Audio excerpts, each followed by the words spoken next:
Mes frères et sœurs, que le Seigneur Jésus-Christ nous bénisse pour la fin de cette année 2024 et répande sa grâce sur nous pour le début de l'année 2025. L'opportunité nous est offerte de parler du livre de Josué. Thème : le fondement des prophètes et des apôtres. Avant de commencer, il est intéressant de souligner que, lorsqu'on parle du chiffre 12, on veut parler du fondement qui vient du mot « fondation ».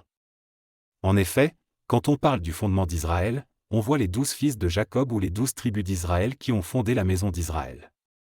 On voit également Jésus-Christ, étant le véritable Jacob, qui vient également fonder l'Israël spirituel avec les 12 apôtres qu'il avait choisis, Matthieu chapitre 10 versets 1 à 4. Dans l'Ancienne Alliance, c'est-à-dire dans l'histoire d'Israël, Dieu envoyait les prophètes pour les avertir de se confier à lui.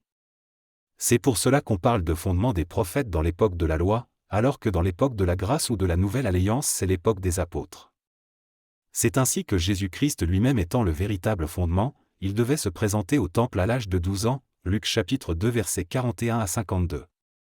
Il est venu pour rétablir le fondement d'Israël charnel et l'Israël qui se trouve maintenant en Palestine, tandis que l'Israël spirituel c'est l'Église, où nous les gens des nations c'est-à-dire République démocratique du Congo, Angola, Belgique, France, Allemagne, Espagne, Pays-Bas, Italie, Côte d'Ivoire, Cameroun, Canada.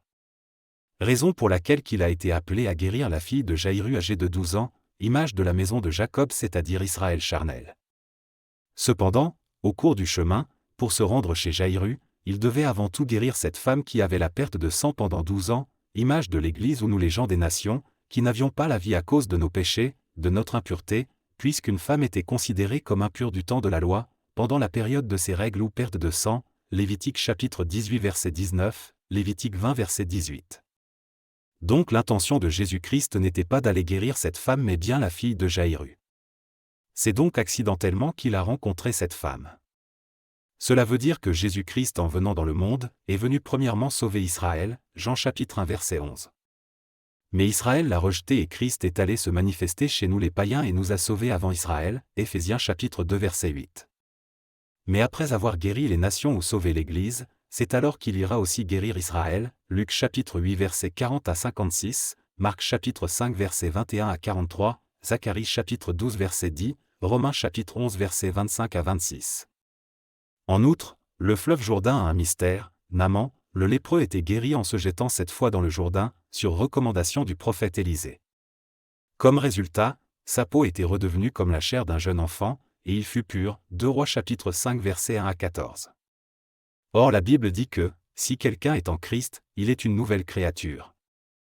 Les choses anciennes ont passé, voici toutes choses sont devenues nouvelles, 2 Corinthiens chapitre 5 verset 17. Donc, c'est le Jourdain qui a purifié Naaman en lui faisant devenir une nouvelle créature. De même, en Jésus-Christ, on devient une nouvelle créature. Or Jésus dit à ses disciples que, déjà vous êtes purs à cause de la parole que je vous ai annoncée, Jean chapitre 15 verset 3.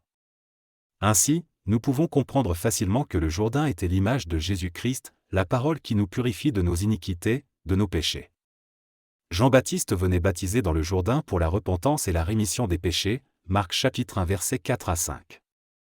C'est ce que Jésus-Christ avait recommandé à ses disciples tout juste avant de retourner au ciel, Luc chapitre 24 verset 45 à 47. Jésus-Christ est donc le vrai Jourdain.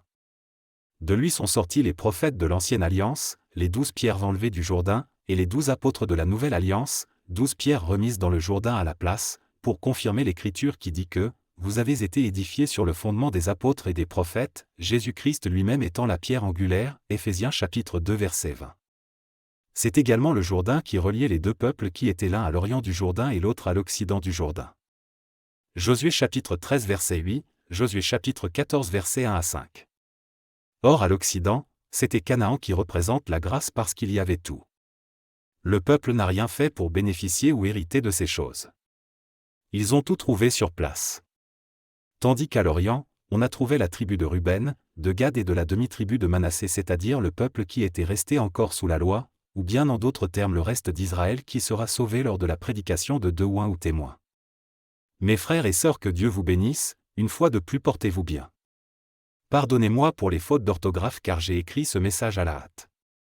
Papassi,